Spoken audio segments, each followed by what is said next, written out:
আল্লাহ তাআলা কয় আসো ও প্রশান্ত আত্মা, আয় আয় আল্লাহর জান্নাতের দিকে আয়। তোর জন্য আল্লাহর জান্নাত রেখে দিয়েছে, ওই জান্নাতের ভিতরে প্রবেশ করার জন্য আয়। এইবার রুহু এমন ভাবে চলে আসে, কয় পিপিলিকা কামড় দিলেও যতটুকুন ব্যথা হয় অতটুকুন ব্যথাও একজন নেককার বান্দা পায় না। এমন ভাবে তার রুহটা বের হয়ে আসে। খুব শান্তশিষ্ট ভাবে তার আত্মাটা বের হয়ে যায়। মায়ের কোলের ভিতরে সন্তান দুধ পান করতে করতে যেমনি ভাবে ঘুমিয়ে যায়, তেমনি ভাবে একজন নেককারের জান কবজ হয়ে গেলে ঘুমিয়ে যায়। আর একজন বদকারের কাছে যখন আজরাইল উপস্থিত হয়ে যায়, বদকারের চোখগুলা বড় হয়ে যায়, এপাশ ওপাশ আরম্ভ হয়ে যায়, এপাশ ওপাশ করা আরম্ভ হয়ে যায়, তার যন্ত্রণা শুরু হয়ে যায়। মৃত্যুর সাকরাত যখন চলতে আরম্ভ হয়, এবার তার কাছে যদি পৃথিবীর সমস্ত পানি এনে দেয়, তারে পান করায়া দেয়, তারপরেও তার পিপাসা নিবারণ হয় না। ও মুসলমান, এমনি ভাবে সে এপাশ ওপাশ করতে করতে এমন সময় তার রুহুটা শিরায় শিরায় লুকাইতে চায়, দেহের শিরায় শিরায় লুকাইতে যায়। আজরাইল এমন ভাবে তার বৃদ্ধা আঙ্গুলি কনিষ্ঠ আঙ্গুলির থেকে টিপা আরম্ভ করে, টিপতে টিপতে এমন ভাবে তার রুহুটা বের করে নেয়। হযরতে আলী ইবনে হাসান রাদিয়াল্লাহু তাআলা আনহু থেকে হাদিস বর্ণিত, তিনি কয় একজন জ্যান্ত মানুষকে যদি 300 বার তরবারি দিয়ে আঘাত করা হয়, কয়েকটা জ্যান্ত মানুষ যত কষ্ট পাবে তার চেয়েও কঠিন কষ্টে তার রুহুটা বের হয়ে যায়। এই রুহুটা দেহের ভিতরে এদিক সেদিক পালাইতে আরম্ভ করে। আজরাইল কয় আমি ধরছি তো ছাড়বো না, আমার ধরা বড় শক্ত ধরা। আমি যখন কাউকে ধরি ছাড়ি না, আমি কাউকে ধরলে ছাড়ি না, আমার থেকে রক্ষা পাওয়া যাবে না। এইবার আজরাইল তার জানটা কবজ করে নেওয়ার পর নিথর দেহটা পড়ে থাকে, নিথর দেহটা পড়ে থাকে। ঘরের মধ্যে মা ডাক দিয়া কয় সন্তানদের, তোর বাবা রাতের 12টা বাজে মারা গেছে, এখন এই ঘরে থাকতে ভয় লাগে, এই ঘরে থাকতে আর ভালো লাগে না। তোর বাবার সাথে কত রাত ঘুমাইছি, আজকে তোর বাবার সাথে আমার থাকতে ভয় লাগে। একটাই কারণ, তোর বাবার প্রাণ বের হয়ে গেছে, তোর বাবার রুহুটা বের হয়ে গেছে, এই জন্যে আর স্ত্রী স্বামীর সঙ্গে থাকতে চায় না। ও মুসলমান, যত সাহসী মহিলাই হোক না কেন, ওই স্বামীর পাশে আর শুইতে চায় না। এমন ভাবে শাস্তি দিছে, এমন ভাবে শাস্তি দিছে, তারপরেও বেলাল কালিমা ছাড়ে না, ইমানের উপরে অটল আর অটুট থেকে গেছে। ওই ইমানের উপর অটল আর অটুট থাকিয়া বেলাল কয় আহাদ আর আহাদ, আমার আল্লাহ এক, আমার আল্লাহ এক। বেলালও সবর করছে, এই সবরের কারণে বেলালের মর্যাদা কমছে না বাড়ছে? বেলালের মর্যাদা কেমনে বেড়ে গেল? এত কালো মানুষ, এত কালো মানুষ। আমরা বাংলাদেশের মানুষ যদি বেলালের চেহারাটা দেখতাম পছন্দ করতাম না। বেলালের নাকটা ছিল চ্যাপ্টা, বেলাল রাদিয়াল্লাহু তাআলা আনহুর শরীরের চামড়াটা ছিল আমাদের দেশের পাতিলার মধ্যে যেই ভাত রান্না করা হয় ওই পাতিলার তলার থেকেও আরো বেশি বিশ্রী কালো ছিল হযরতে বেলালের শরীরের চামড়াগুলা। এত কালো মানুষটা, এত কালো মানুষটা সবর করার গুণে আল্লাহ তাআলা এত দামি বানায়া দিছেন, এত দামি বানায়া দিছেন। ওই বেলাল যখন দুনিয়ার জমিন দিয়া হাঁটতো, আল্লাহ তাআলা ওই বেলালের পদ আওয়াজ, বেলালের জুতার আওয়াজ জান্নাতের ভিতরে উঠায়া দিছেন। ওই বেলালের আওয়াজ জান্নাতের ভিতরে আল্লাহ তাআলা উঠে দিয়েছেন একটি কারণ, সেটা হলো সবর করছে, ইমানের উপরে সবর করছে। এমনি ভাবে যদি কোনো মুসলমান ফরজ আদায়ের ক্ষেত্রে সবর করে আল্লাহ তাআলা মর্যাদা বাড়ায়া দিবেন। এমনিভাবে যদি কোনো মানুষ সুদ খাওয়ার ব্যাপারে, ঘুষ খাওয়ার ব্যাপারে, আল্লাহ তাআলার নিষিদ্ধ কাজের ব্যাপারে যদি সবর করে, আল্লাহ তাআলা কয় তারেও মর্যাদা আমি আল্লাহ বাড়ায়া দেই এবং তাদের জায়গা ওই জান্নাতের ভিতরে করে দেই। তাদের জায়গা জান্নাতের ভিতরে হয়ে যায়। এই জান্নাতের ভিতরে জায়গা করার জন্য আল্লাহর হুকুম মানার জন্য, আল্লাহর নিষিদ্ধ হুকুম মানার জন্য। জেনা করা আল্লাহর আদেশ না নিষেধ? ও যুবক, তুমি যদি জেনার থেকে বেঁচে থাকো, জেনার থেকে বেঁচে থাকো, সবার করো, তোমার মর্যাদা বেড়ে যাবে। ও যুবক, তোমার ঘুষ খাইতে মন চায়, তুমি চাকরি করো বড় পদে, তোমার যদি ঘুষ খাইতে এই নফসে ধোঁকা দেয়, তখনও তুমি সবর করো, আল্লাহকে ভয় করবা। এই রমজান মাসে আল্লাহর ভয়ের কথা বলা হয়েছে। কয় যেই ব্যক্তি তাকওয়া অর্জন করবে, রমজান মাসে যদি সে ঘুষ খাওয়া থেকে বিরত থাকে, আল্লাহ তাআলা তাকে জান্নাতের মালিক বানায়া দিবেন। সুবহানাল্লাহ। এমনি ভাবে সুদ খাওয়ার ব্যাপারে যদি কেউ সবর করে, সুদ খাইলে বড় লোক হওয়া যায়। গরিবের রক্ত পিপাসু বলা হয় যাকে, সুদখোরকে। সুদখোর আর একটা কুকুর, নামের সাথে মিল আছে না নাই? সুদখোর আর কুকুর এই নামের সাথে মিলে যায়। এই জন্যে বলা হয় যারা সুদ খায় তারা কুকুরের চেয়েও নিকৃষ্ট হয়ে যায়, কুকুরের চেয়েও নিকৃষ্ট হয়ে যায়। কুকুর আল্লাহর তাআলার কাছে ভোর রাতে ডাক দিয়া কয়, আল্লাহ, আমি বাড়ি বাড়ি ঘুরি, রাস্তায় রাস্তায় ঘুরি, বেনামাজির মুখ যেন আমি না দেখি, সুদখোরের মুখ যেন আমি না দেখি। আল্লাহ, সুদখোরের মুখ তুমি আমাকে দেখায়ও না।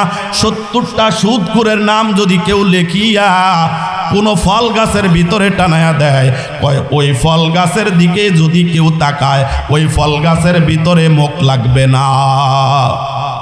বুঝে আসছে?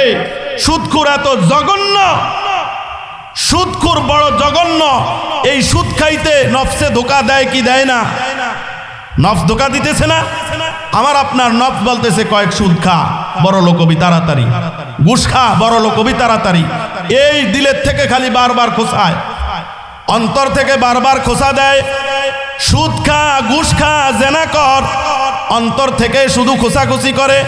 এই তখন যদি কেউ সবর করে, কয় না আমি আল্লাহকে ভয় করি, এ সময় আল্লাহ তাআলা তার নামটা ওমরের সঙ্গে লেখিয়া জান্নাতি বানায়া দেয়। সুদের থেকে বেঁচে থাকতে হবে, ঘুষের থেকে বেঁচে থাকতে হবে। এই মাহে রমজান একটি মাস ট্রেনিং করেন, একটি মাস কোর্স করেন। এই কোর্স অনুযায়ী আপনি যদি একটি মাস হারাম থেকে বেঁচে যান, তাহলে আপনার কি হবে? রমজানের বাহিরেও আপনি এই ট্রেনিং অনুযায়ী চলতে পারবেন।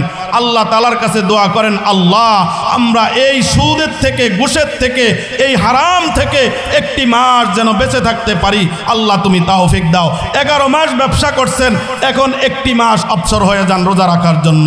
11 মাস চাকরি করছেন, একটি মাস চাকরি শিথিল করে দেন।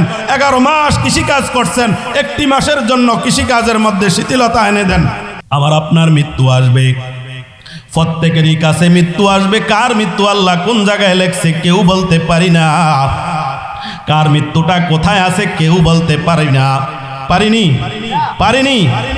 কার মৃত্যু জানি ট্রেনের চাকার নিচে পড়ে মৃত্যু হয়ে যায়, কার মৃত্যু জানি আগুনে পড়ে হয়ে যায়, কার মৃত্যু জানি বাসের চাকার নিচে পড়ে হয়ে যায়, কোন মানুষটার মৃত্যু জানি সাগরের মধ্যে ডুবে হয়ে যায়। ও মুসলমান, কয়েকদিন আগে ঢাকার বেইলি রোডের মধ্যেই আগুন লাগিয়া 150-ও বেশি মানুষ দুনিয়া থেকে বিদায় হয়েছে, কি হয় না? এই মানুষগুলারও বড় আশা ছিল, বুকের মধ্যে বড় আশা ছিল, আমরা অনেকভাবে পরিবার পরিজন নিয়ে সুন্দরভাবে বিলাসিতার সঙ্গে বেঁচে থাকব। ওই মানুষগুলার বুকের মধ্যে কত আশা নিয়ে বেঁচে ছিল, কিন্তু যেই মাত্র আগুন লাগিয়া গেল, শরীরের দেহের ভিতরে যখন আগুন লাগলো, সর্বপ্রথম পোশাকটা জ্বলতে আরম্ভ করলো, তারপরে দেহটা যখন জ্বলা আরম্ভ করে দিল আর ডাকা আরম্ভ করে দিল, বাঁচাও বাঁচাও বাঁচাও, কে আসো বাঁচাও রে, আমাদেরকে বাঁচাও। শরীরের চামড়াগুলো যখন পড়তেছিল তখন বলে বাঁচাও বাঁচাও। যখন যেই মাত্র এই কণ্ঠনালীটা পুরা আরম্ভ হয়ে গেল, তখন জীবনের আশা ছেড়ে দিল, নিস্তেজ হয়ে পড়ে গেল। দেহটা পুড়তেছে পুড়তেছে পুড়তেছে, পুড়ে পুড়ে পুরাটা দেহ কয়লা হয়ে গেছে। ওই যে ব্রাহ্মণবাড়িয়ার 5 জন একই পরিবারের বাবা মা ছেলে মেয়ে, 5 জন একই পরিবারের একসাথেই পুড়ে কয়লা হয়ে গেছে। ও মুসলমান, পুরা পরিবারটা ধ্বংস হয়ে গেছে, পুরা পরিবারটা ধ্বংস হয়ে গেছে। এমনিভাবে আমার আপনার মৃত্যু যে আসবে না, গ্যারান্টি আসেনি, গ্যারান্টি আসেনি। قل إن الموت الذي تفرون منه فإنه ملاقيكم ثم تردون إلى عالم الغيب। আল্লাহ তাআলা কয়, যেই মৃত্যু থেকে তুমি পলায়া পলায়া থাকো, যেই মৃত্যু থেকে তুমি বাঁচতে চাও, ওই মৃত্যু থেকে তুমি বাঁচতে পারবা না, ওই মৃত্যু থেকে তুমি বেঁচে থাকতে পারবা না। মৃত্যু তোমারে ধরবেই ধরবে, যে কোনো মুহূর্তে মৃত্যু তোমার কাছে চলে আসতে পারে। মৃত্যু তোমার এত নিকটে, এত নিকটে, কয় তোমার ঘাড়ের ভিতরে শাহরগ কত নিকটে, তার চেয়েও বেশি নিকটে মৃত্যু। चल मुसाफिर बदगा टूरी बहुत दूर जाना हो बेगा, आज भी जाना कल भी जाना, जाना एक रोज हो बेगा। ও মুসলমান, আজ না হয় কাল মৃত্যু হবেই হবে, মৃত্যু হবেই হবে। মৃত্যু আমাদের দূরে নয়, মৃত্যু আমাদের কাছে। এই জন্যে কবি বলেন, কিসের আমার বাহাদুরি, কিসের অহংকার, কিসের আমার বাহাদুরি, কিসের অহংকার, দম পুরাইলে মাটির নিচে বন্ধ হবে দ্বার, দম পুরাইলে মাটির নিচে বন্ধ হবে দ্বার। কে যাবি রে অচিন দেশের পালতোলা ওই নাই, এই দুনিয়ার সবাই যাবে থাকবে না কেউ আর, এই দুনিয়ার সবাই যাবে থাকবে না কেউ আর। জোরে জোরে বলেন ঠিক কিনা? আমি যাব তুমি যাবে, যাবে প্রিয়জন, আমি যাব তুমি যাবে, যাবে প্রিয়জন। আসা যাওয়ার চলছে খেলা, থাকবে পড়ে ধন, আসা যাওয়ার চলছে খেলা, থাকবে পড়ে ধন। আল্লাহ নবী খুশি হলে আমার কিসের ভয়, আল্লাহ নবী খুশি হলে আমার কিসের ভয়, আল্লাহ নবী খুশি হলে আমার কিসের ভয়। ইহকালে পরকালে আমার হবে জয়, ইহকালে পরকালে আমার হবে জয়। জোরে জোরে কন্না আল্লাহু আকবার। ও মুসলমান, কিসের অহংকার, কিসের বাহাদুরি করো?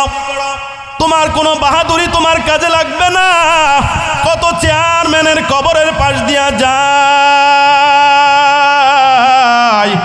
আর বলতে থাকি, ও চেয়ারম্যান সাহেব, ও চেয়ারম্যান সাহেব, আপনি তো এই চেয়ারটার মধ্যে বসতেন, আজকে আপনার চেয়ারটা দুনিয়ার মধ্যে থাইকা গেল, আর আপনাকে তো কবরের মাটি খেয়ে ফেলছে, আপনার কবরটার উপরে দুলবা ঘাস হয়ে গেছে, কত ফুলের বাগান হয়ে গেছে, আপনি দুনিয়াতে নাই। ও মেম্বার সাহেব, আপনি দুনিয়ার মধ্যে কত বিচার আচারে অ্যাটেন্ড করতেন, কত বিচার আচারে জয়েন করতেন, আজকে আপনি দুনিয়াতে নাই। আপনি কত বিচারের মধ্যে প্রধান হয়ে যাইতেন, আজকে আপনি দুনিয়াতে নাই। আপনার কবরটাও 3.5 হাত হবে, চেয়ারম্যানের কবরটাও 3.5 হাত হবে, এমনিভাবে মন্ত্রীর কবরটাও 3.5 হাত হবে। ও মুসলমান, এমনিভাবে প্রধানমন্ত্রীর কবরটাও 3.5 হাত হবে। জোরে বলেন ঠিক কিনা?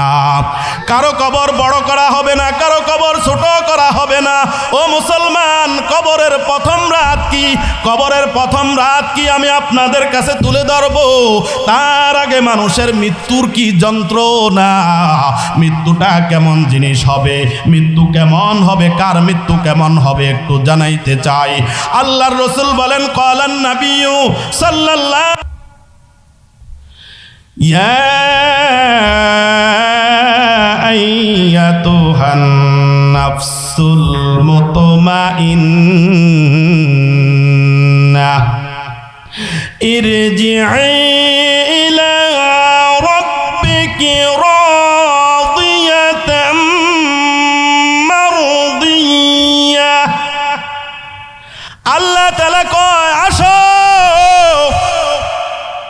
ও প্রশান্ত আত্মা, আয় আয় আল্লাহর জান্নাতের দিকে আয়। তোর জন্য আল্লাহর জান্নাত রেখে দিয়েছে, ওই জান্নাতের ভিতরে প্রবেশ করার জন্য আয়। এইবার রুহু এমন ভাবে চলে আসে, কয় পিপিলিকা কামড় দিলেও যতটুকুন ব্যথা হয় অতটুকুন ব্যথাও একজন নেককার বান্দা পায় না। এমন ভাবে তার রূহটা বের হয়ে আসে, খুব শান্তশিষ্টভাবে তার আত্মাটা বের হয়ে যায়। মায়ের কোলের ভিতরে সন্তান দুধ পান করতে করতে যেমনি ভাবে ঘুমিয়ে যায়, তেমনি ভাবে একজন নেককারের জান কবজ হয়ে গেলে ঘুমিয়ে যায়। আর একজন বদকারের কাছে যখন আজরাইল উপস্থিত হয়ে যায়, বদকারের চোখগুলা বড় হয়ে যায়, এপাশ ওপাশ আরম্ভ হয়ে যায়, এপাশ ওপাশ করা আরম্ভ হয়ে যায়, তার যন্ত্রণা শুরু হয়ে যায়। মৃত্যুর সাকরাত যখন চলতে আরম্ভ হয়, এবার তার কাছে যদি পৃথিবীর সমস্ত পানি এনে দেয়, তারে পান করায়া দেয়, তারপরেও তার পিপাসা নিবারণ হয় না। ও মুসলমান, এমনি ভাবে সে এপাশ ওপাশ করতে করতে এমন সময় তার রুহটা শিরায় শিরায় লুকাইতে চায়, দেহের শিরায় শিরায় লুকাইতে যায়। আজরাইল এমন ভাবে তার বৃদ্ধা আঙ্গুলি কনিষ্ঠ আঙ্গুলির থেকে টিপা আরম্ভ করে, টিপতে টিপতে এমন ভাবে তার রুহটা বের করে নেয়। হযরতে আলী ইবনে হাসান রাদিয়াল্লাহু তাআলা আনহু থেকে হাদিস বর্ণিত, তিনি কয়, একজন জ্যান্ত মানুষকে যদি 300 বার তরবারি দিয়ে আঘাত করা হয়, কয়েকটা জ্যান্ত মানুষ যত কষ্ট পাবে তার চেয়েও কঠিন কষ্টে তার রুহটা বের হয়ে যায়। এই রুহটা দেহের ভিতরে এদিক সেদিক পালাইতে আরম্ভ করে। আজরাইল কয়, আমি ধরছি তো ছাড়বো না, আমার ধরা বড় শক্ত ধরা, আমি যখন কাউকে ধরি ছাড়ি না, আমি কাউকে ধরলে ছাড়ি না, আমার থেকে রক্ষা পাওয়া যাবে না। এইবার আজরাইল তার জানটা কবজ করে নেওয়ার পর নিথর দেহটা পড়ে থাকে, নিথর দেহটা পড়ে থাকে। ঘরের মধ্যে মা ডাক দিয়া কয়, সন্তানদেরে, তোর বাবা রাতের 12টা বাজে মারা গেছে, এখন এই ঘরে থাকতে ভয় লাগে, এই ঘরে থাকতে আর ভালো লাগে না। তোর বাবার সাথে কত রাত ঘুমাইছি, আজকে তোর বাবার সাথে আমার থাকতে ভয় লাগে। একটাই কারণ, তোর বাবার প্রাণ বের হয়ে গেছে, তোর বাবার রুহটা বের হয়ে গেছে, এই জন্যে আর স্ত্রী স্বামীর সঙ্গে থাকতে চায় না। ও মুসলমান, যত সাহসী মহিলাই হোক না কেন, ওই স্বামীর পাশে আর শুইতে চায় না, ওই স্বামীর পাশে থাকতে চায় না। এবার সকালবেলা হয়ে গেল, সন্তানদেরকে কয়, তোর বাবারে 5 তলা থেকে নামাইয়া ওই যে বাড়ির আঙ্গিনার মধ্যে নিয়ে যা, তোর বাবাকে বাড়ির আঙ্গিনার মধ্যে নিয়ে যা। বাবাকে আঙ্গিনার মধ্যে যখন রাইখা দেয়, সকালবেলা আত্মীয় স্বজনদেরকে খবর দেওয়া হয়। আত্মীয় স্বজনগুলা চতুর্দিক থেকে আইসা একদল মানুষকে পাঠায় দেয় কাপড় কেনার জন্য, একদল মানুষকে পাঠায় দেয় বাঁশ কেনার জন্য, বাঁশ কাটার জন্য, একদল মানুষকে পাঠায় দেয় গরম পানি করার জন্য। জোরে বলেন ঠিক কিনা? ও মুসলমান, বড়ই পাতা দিয়া গরম পানি করা আরম্ভ করে দেয়। বড়ই পাতা দিয়ে কেন গরম পানি আরম্ভ করে দেয়? বড়ই পাতা কেন গরম পানিতে দেয় জানা দরকার আছে নি? হ্যাঁ, অন্য তো পাতা আছে, আরো অন্যান্য গাছের পাতা আছে না, সেগুলা দেয় না কেন? আল্লাহ তাআলা কয়, আল্লাহর কোন নেককার বান্দা যখন মারা যায়, আল্লাহ তাআলা আসমানের বর্ডারের মধ্যে সীমান্তের ভিতরে একটা গাছ রাইখা দিছেন। সেই বর্ডারের ভিতরে আল্লাহ এমন কতগুলো বড়ই গাছ লাগাইছে, কুল গাছ, যেগুলাকে কুল গাছ বলা হয়। সিদরাতুল মুনতাহা, ওই সিদরাতুল মুনতাহা মানে বড়ই গাছ। ওই সীমান্তের ভিতরে বড়ই গাছ লাগাইছে আল্লাহ তাআলা। ওই বড়ই গাছ এমনভাবে লাগাইছে, আল্লাহ তাআলা কয়, এটা জান্নাতে যাওয়ার রাস্তা। সিদরাতুল মুনতাহা পার হয়ে জান্নাতে যেতে হয়। ওই রাস্তা দিয়া তুমি যখন জান্নাতে যাইবা, বড়ই গাছের নিচ দিয়া তুমি জান্নাতে যাইবা। আর এই বড়ই পাতার দেওয়ার রহস্য হলো, এই বড়ই পাতা পানিতে দেওয়ার রহস্য হলো, কয় এই বান্দাটা যেন বড়ই পাতার পানি দিয়া জীবনের শেষ গোসলটা করে নেয়।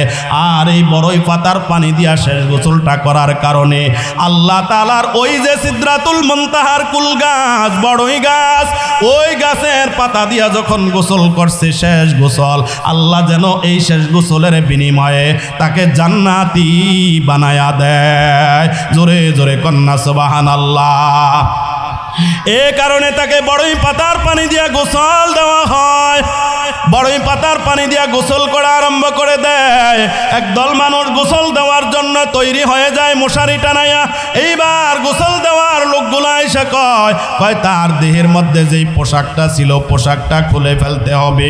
এই পোশাকটা তো তার পছন্দের পোশাক, জোরে কোন ঠিক কিনা? আমি আপনি যত পোশাক পরিধান করি এগুলা নিজে পছন্দ করে করে পোশাকগুলো পরিধান করি রে মুসলমান। কত সুন্দর পোশাকে নিজের দেহটা আবৃত করেছি, কত সুন্দর পোশাক দিয়া নিজের দেহ সাজাইছি। আজকে যখন রুহু বের হয়ে গেছে এই সময়টায় গোসল দেনেওয়ালা কয় তার পোশাকটা খুলে ফেলতে হবে। এ সময় মুর্দার চিৎকার দিয়া কান্না করে বলতে থাকে, ওরে নিষ্ঠুরের দল,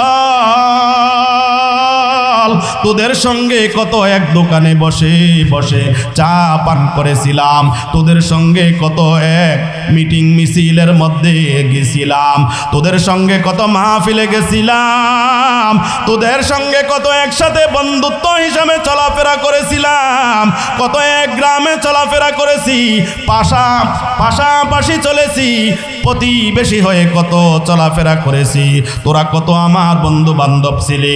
আজকে তোরা কত নিষ্ঠুর, আমার এই দেহের পছন্দের পোশাকটা পর্যন্ত খুলে নিতেছ। আজকে আমার দেহের পছন্দের পোশাকটা খুলতেছ, তোরা কত নিষ্ঠুর হয়ে গেছ। এত নিষ্ঠুর কেমনে হয়ে গেলি? তোদের সঙ্গে কত চলাফেরা করছি, আজকে তোরা আমার দেহের পোশাকটা কেমনে খুলে নেস? এইভাবে বিনায়া বিনায়া কান্দে। আর গোসল দেনেওয়ালা যখন গোসল দেয় বড়ই পাতার গরম পানি দিয়া গোসল দিয়া এইবার যখন তারে খাটের উপরে শোয়া দেওয়া হয়, খাটের উপরে শোয়া দিলে পরে বাজার থেকে মার্কিন কাপড় কিনে আনা হয়। দুনিয়ার অন্য কোনো কাপড় চলে না, কত রং বেরঙের পোশাক সে পরত। আর আজকে যেই পোশাকটা পরিধান করাইতে হইতেছে এই পোশাকটার মধ্যে সেলাই লাগে না, কোনো টেইলার্সের কাছে নিতে হয় না। এই পোশাকটা মসজিদের ইমাম সাহেব কাটিয়া দেয়। মসজিদের ইমাম সাহেব কাপড়টা কাটিয়া দিলে এই কাপড়টা তিনটা টুকরা করে নেয় পুরুষের জন্য, তিনটার মধ্যে একটা হলো পাঞ্জাবি বানায়া দেয়।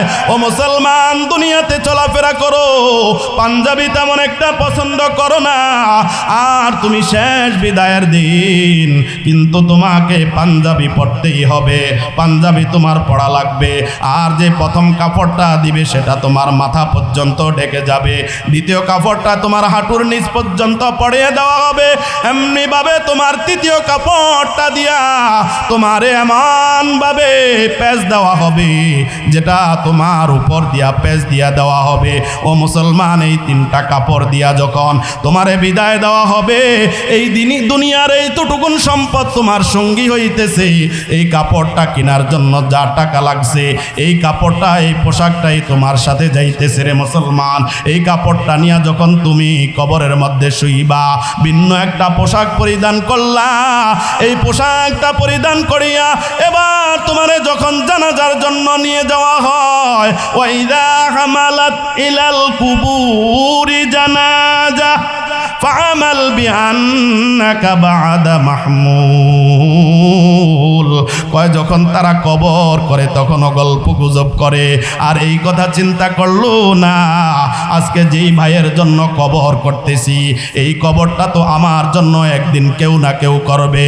যখন কাপড়ের জন্য বাজারে গেল, কাপড় আনতেছে আর গল্প গুজব করতেছে, হাসি ঠাট্টা করতেছে, এই কথাটা চিন্তা করলো না আমার কাপড়ের জন্য জানি কে বাজারে যাইতে হয়, আমার কাপড় জানি কার দোকানে অপেক্ষা করতেছে, আমার জন্য জানি কোন মসজিদের খাট অপেক্ষা করতেছে, আমার মৃত্যুর এলান জানি কোন মসজিদের মাইক দেওয়া হয়ে যায়, আমার মৃত্যুর এলানটা না জানি আগামীকাল সকালবেলা হয়ে যায়।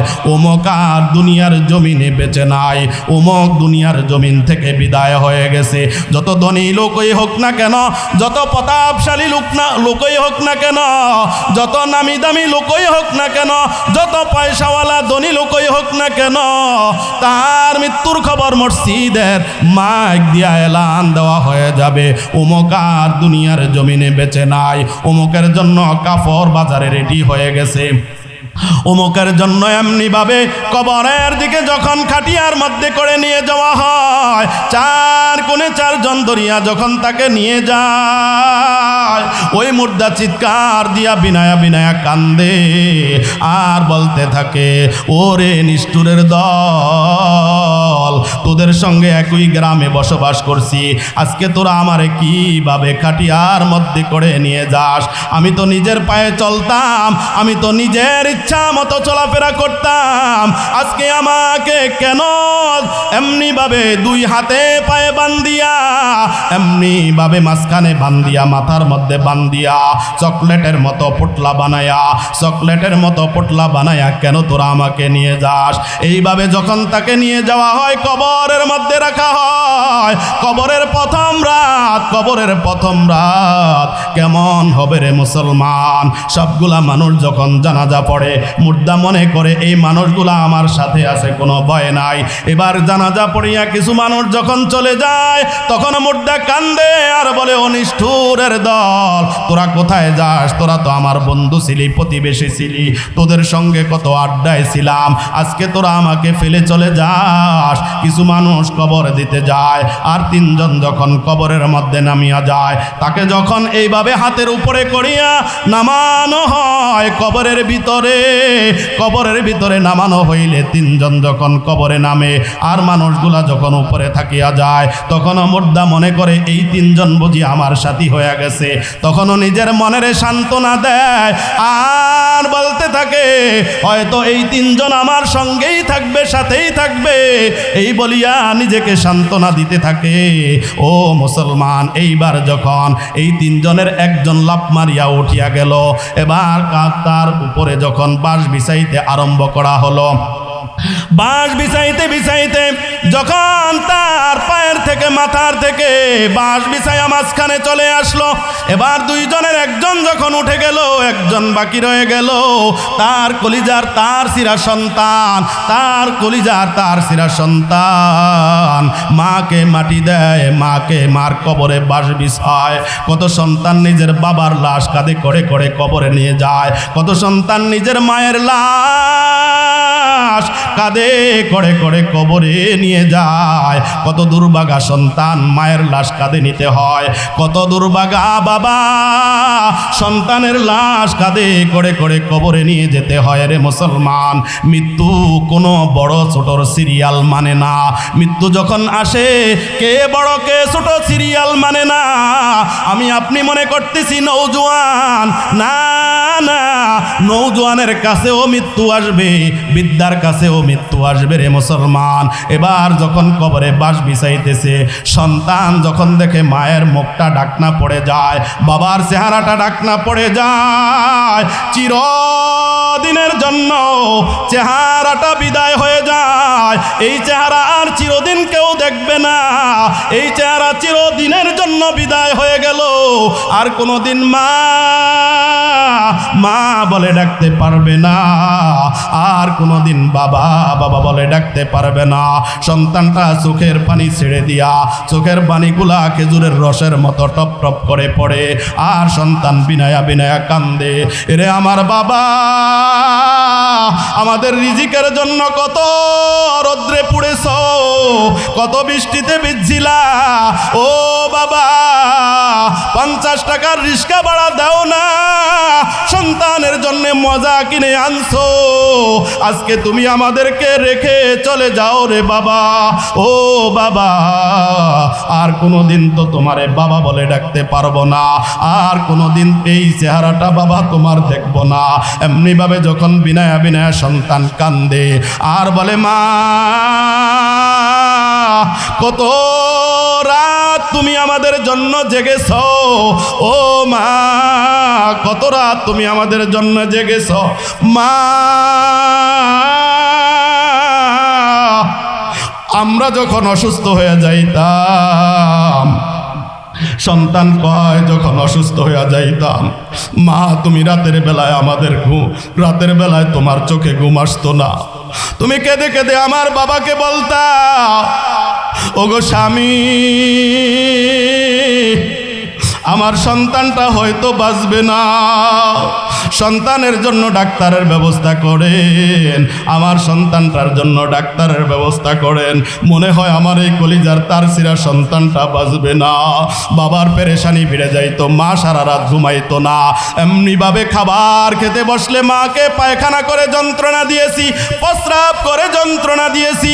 ও মা, কতবার তোমার কুলে প্রস্রাব করেছি, কতবার তোমার কুলে পায়খানা করেছি রে মা। তুমি ডান হাতে বাম হাতে আমাদের পায়খানা প্রস্রাবগুলা পরিষ্কার করতা, আমাদের পায়খানা প্রস্রাবগুলা ডান হাতে বাম হাতে পরিষ্কার করতা, কোনোদিন নাকের ভিতরে কাপড় দিতা না। ও মা, আজকে তুমি আমাদের থেকে বিদায় হয়ে যাও, চিরদিনের জন্য তোমার চেহারাটা আর দেখবো না, দেখবো না, কোনোদিন আর তোমার চেহারাটা দেখবো না রে মা।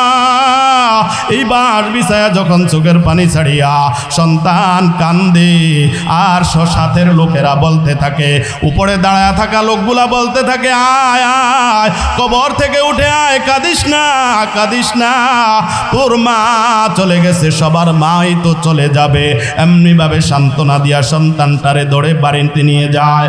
আর যখন মানুষগুলা কবর দিয়া বাড়ির দিকে চলে যায়, এই সময় দুইজন ফেরেশতা তার কবরের মধ্যে চলে আসে। ওয়াফরিশুহু মিনাল জান্নাতি ওয়ালবিসুহু মিনাল জান্নাতি। দুইজন ফেরেশতা তার কবরে চলে আসে। দুইজন ফেরেশতা তার কবরে আসিয়া দুইজন ফেরেশতা তার কবরে আসিয়া তাকে সর্বপ্রথম কবরের মধ্যে জিজ্ঞাসা করে, মার রব্বুক ওয়া মান দীনুক ওয়া মান নাবিয়ুকা। এই তিনটা প্রশ্ন তার কবরে করা হয়। আমি সংক্ষেপে বলে দেই, এই তিনটা প্রশ্নের জবাব যেই বান্দা দিয়ে দিবে, ওই বান্দাকে আল্লাহ তাআলা জান্নাতের জন্য দরজা খুলে দিবেন।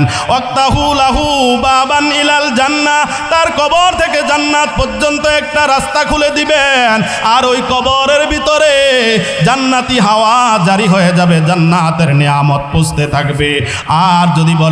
আর যদি ওই বান্দা বলে লা আদরি লা আদরি, আমি এই প্রশ্নের জবাব জানি না, জানি না, ওই কবর থেকে জাহান্নাম পর্যন্ত রাস্তা খুলে দেওয়া হবে। ও মুসলমান, এমনি ভাবে এই কবরের ভিতরে যদি কোনো মানুষ যায়, আল্লাহ নবী হাদিসে পাকের মধ্যে ইরশাদ ফরমান, ইন্না হালাল কুবুরি ইউআযিবুনা ফি কুবুরিহিম আযাবান তাসমাউহুল বাহাইম। কয় কবরের মধ্যে যে প্রশ্ন করে সওয়াল জবাব করা হয়, কবরের মধ্যে সওয়াল জবাবগুলা তখন করা হয় মানুষগুলা যখন বাড়ির দিকে হেঁটে হেঁটে যায়, তখনও মুর্দা কবরে থাকিয়া ওই জীবিতদের পায়ের আওয়াজগুলা শুনতে পায়। আর এই সময় তার কবরে দুইজন ফেরেশতা আসিয়া তাকে বসায়া তার প্রশ্ন করা হয়। প্রশ্নের জবাব পেয়ে গেলে কয়, কানাউমাতুল আরস, তুমি নতুন দুলা আর দুলাইনের মতো ঘুমায়া যাও। সে নতুন দুলা আর দুলাইনের মতো ঘুমিয়ে যায়, খুব নতুন নতুন সাজে ঘুমিয়ে যায়। এইবার যদি প্রশ্নের উত্তর না দিতে পারে, জাহান্নাম থেকে রাস্তা খুলে দেওয়া হলে উত্তপ্ত জাহান্নামের বায়ু বাতাস যখন তার কবরে পৌঁছে, তার কবরের মধ্যে 99 সাপ পুষতে থাকে, বিচ্ছু পুষতে থাকে। তার কবরের মধ্যে একজন এমন ফেরেশতা নিযুক্ত করিয়া দেওয়া হয়, এমন একটা হাতুড়ি দিয়া, যেই হাতুড়িটার ওজন 70,000 মণ। আল্লাহু আকবার! এত 70,000 মণ ওজনের একটা হাতুড়ি দিয়া দেওয়া হয়। ওই হাতুড়ি দিয়া মুর্দাকে আঘাত করতে থাকে, আঘাত করতে থাকে। এই আঘাতের আওয়াজ, তার চিৎকারের আওয়াজ, কবরের প্রথম রাতের আওয়াজ পৃথিবীর কোনো মানুষ শুনতে পারে না, পৃথিবীর কোনো জিন জাতি শুনতে পারে না। এই দুইটা জাতি শুনতে পারে না, আর সমস্ত জাতি তার কবরের আযাব চিৎকার শুনতে পায়। পশু পাখিরা তার কবরের আযাবের চিৎকার শুনে, কিন্তু মানুষ আর জিন জাতি শুনে না রে মুসলমান। এই জন্যে কবরে যাওয়ার আগে আগে গুনাহ ছেড়ে দাও, গুনাহমুক্ত হয়ে যাও। গুনাহমুক্ত হইয়া যেন কবরে যাইতে পারো। মাহে রমজান মাসের কদর করো, মাহে রমজান মাসের কদর করিয়া যেন আমরা কবরে যাইতে পারি। এই মাহে রমজানে যেন গুনাহগুলো ক্ষমা করাইতে পারি। আল্লাহ তাআলার রহমতি মাস, বরকতি মাস, মাগফিরাতি মাস।